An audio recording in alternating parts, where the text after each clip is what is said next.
Mga kababayan, kamusta po? Si Kamanong po, nagbabalik na naman po muli para po magkomento po sa inyo dito po sa Tambayang Makabayan. Magandang umaga po muna sa inyo, tanghali, hapon, gabi at madaling araw po sa ating lahat. Sana po nasa maayos po tayong kalagayan, mga kababayan. Ito po, umpisa na po natin mga tambay, magkomentuhan na po tayo.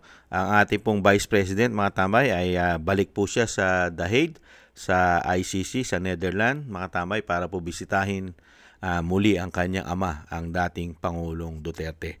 At napakalamig po ngayon pala sa Netherlands mga tambay, kaya po napakakapal po ng suot ng ating mga kababayan. At syempre po, maraming salamat po kay Ma'am Alma sa kanya pong video mga tambay na kasama po nila ang ating Vice President Sara Duterte. Umpisa na po natin mga tambay at makibalita po tayo sa ating Vice President sa The Hague mga tambay, sa ICC.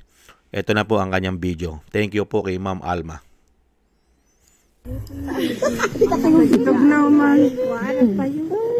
How is your travel visa from the Philippines? Banggit ko kanina sa mga kapatid ko, sabi ko kung merong apoy na impyerno. Tugnaw nagay kayo.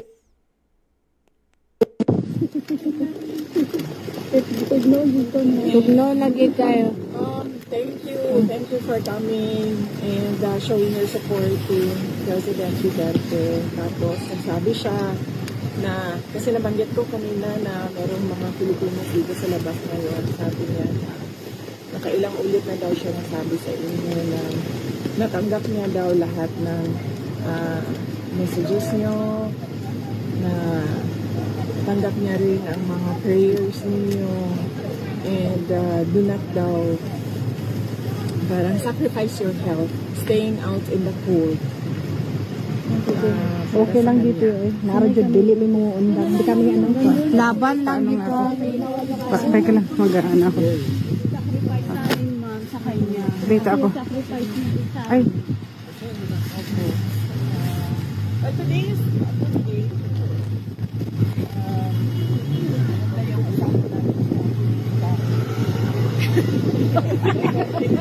Usapan about sa kanila politics of nangyayari. Matagal-tagal kami hindi nakabisita sila yung oh yes naman.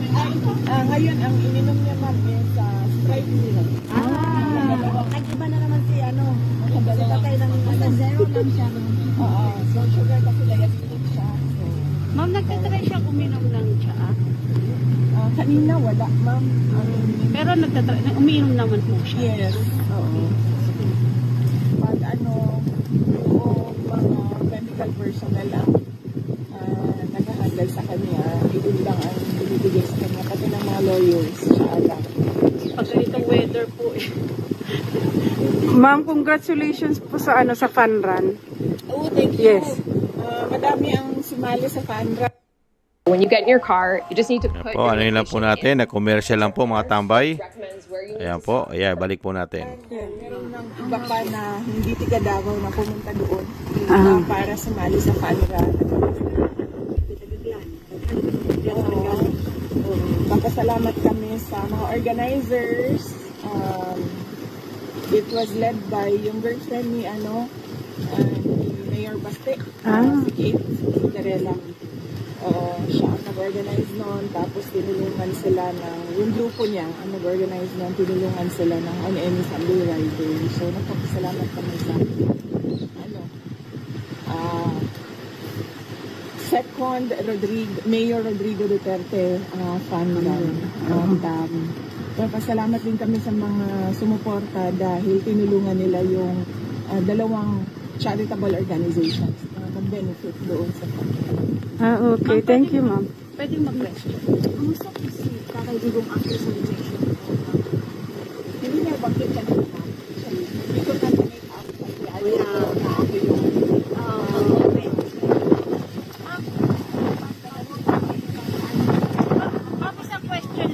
Isang question lang. Anong masasabi sa sinasabi ng PTI na yung 500 pesos na Noche Buena? Kasya na daw po yun. totoo yun, ma'am.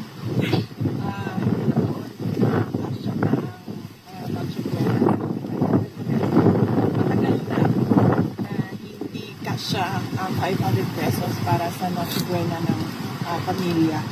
In fact, yung sa amin na pinamimigay kapag Pasko, nasa 2,100 na yun man. Ano yun, spaghetti and yung salad pa. Kasi ma'am, nagpunta si Secretary Roque sa mga palengke na talagang pinaninindigan niya na kaya po talaga ng 500 pesos yung Noche Buena daw. Pag-adik siguro pwede yun kasi hindi naman sila kumakain. Hindi ko. Kaya marami pong nagdi-disagree na nagcha-challenge po sa kanila na bigyan, kahit sila po mismo is kung sinasuggest nila na 500, Sarapan na ako. gawin Nasa din nila gilid. sa sarili nila na 500 lang din yung Noche Buena Nasa nila. gilid ako. Oo. Yes, ma'am. Hindi totoo yun, ma'am. Hindi ko alam kung bakit niya sinabi na ganun yung pwede na Noche Buena natin, pero Yeah, totoo. Sa mahal ng bilihin nga. Okay na, ma'am. Thank you, ma'am. Thank you po. Bukas ulit. Bibi, may ano po ba kayo visit na nag-uwi ko? MWF o ano po? ano ang visit namin? Ang visit ko is Monday, Wednesday, and then Thursday wala, then Friday na. Okay. Thank you, ma'am. Okay. Okay. Thank you, sir. Si sir nang mag-picture daw. Lamig, grabe. Okay na.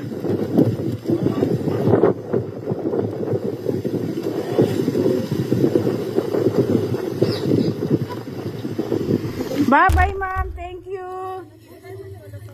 Yan po mga tambay, hindi lang po mahusay mag-video. Ito po si Ma'am Alma mga tambay. At napakalakas po ng hangin. Windy, kung tinatawag windy, di ba? Napaka-windy po. Napakahangin po doon sa lugar po nila sa The Hague, sa Netherlands, sa ICC. Sa facility po ng ICC mga tambay. Masyado pong mahangin. At syempre po, yung pagkakakuha po ni Ma'am Alma sa ating Vice President, pati po ang audio, ang sounds ay medyo mahina po mga kabayan. Pasensya na po. At ang importante po mga tambay ay nakarating po ng safe ang ating Vice President. Nakapaglakbay po siya ng mapayapa at nahando na po siya sa The Hague.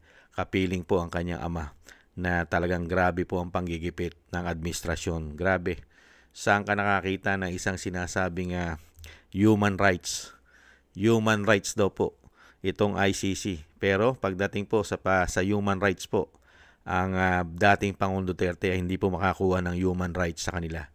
Hindi pa po convicted, wala pa pong conviction, hindi pa nahatulan ng ang ating dating Pangulong Duterte, wala pa siyang conviction, wala pa siyang convicted, mga bayan. Pero wala po siyang makuhang human rights.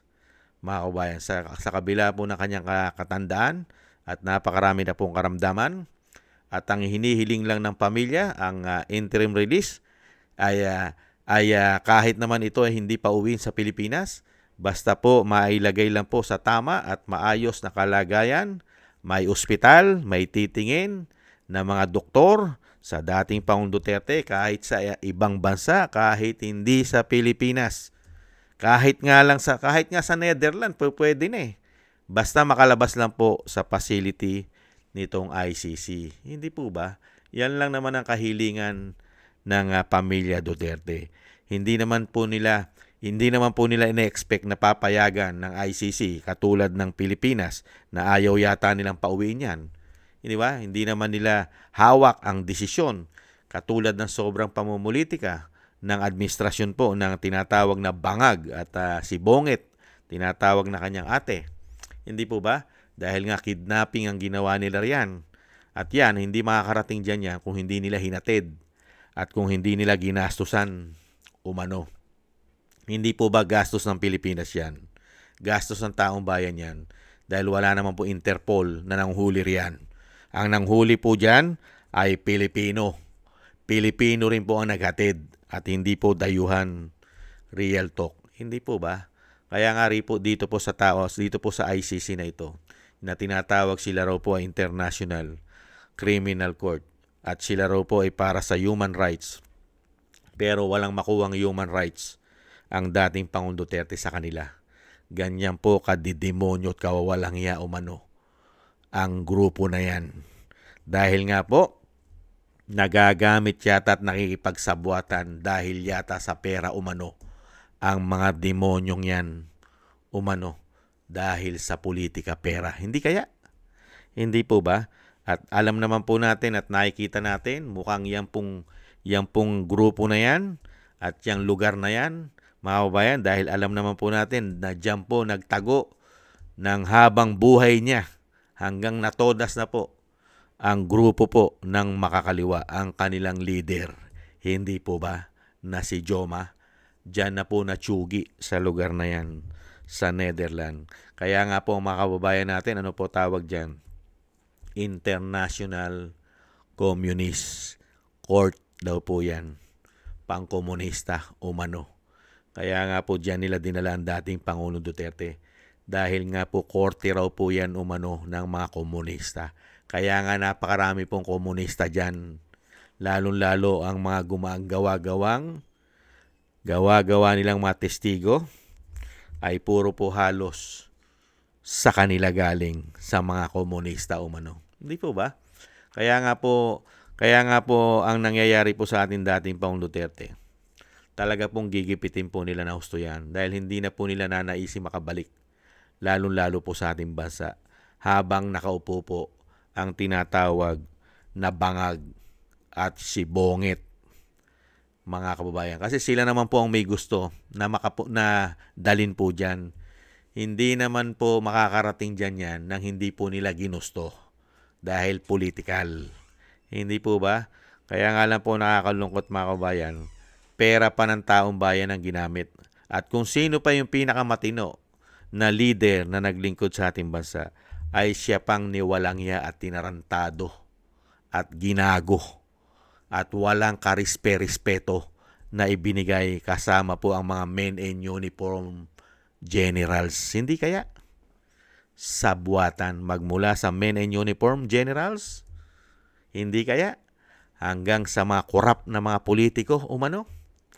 Hanggang sa presidente na tinatawag na Bongit at bangag. Hindi kaya, mga kababayan? Kaya yan po. At sana, ang hiling lang naman po natin na sana po dumating ang pagkakataon na madugtungan na ang Vice President na po ang maging presidente ng bansa para po maitama na po ang napakarami pong kamalian, pamumulitika na ginawa nila. At syempre hiling po natin na madugtungan pa po ng mahabang buhay ang dating Pangulong Duterte nang makita niya po ang mga pangyayari na mababaliktad na po ang sitwasyon.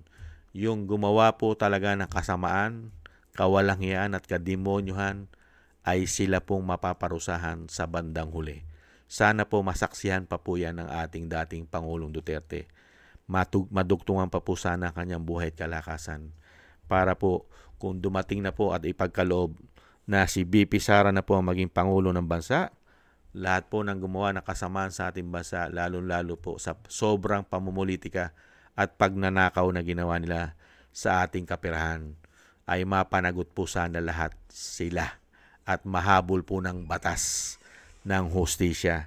Hindi po ba? Kaya maraming salamat po sa inyo mga kabayan, lalo-lalo po sa mga sumusuporta po sa ating dating Pangulong Duterte, sa pamilya Duterte. Lalo-lalo po nagtitiis po sila ng sobrang lamig diyan po sa The Hague, sa Netherlands para po sa pagsuporta sa ating dating Pangulong Duterte, sa pamilya Duterte. Mabuhay po kayo mga kababayan.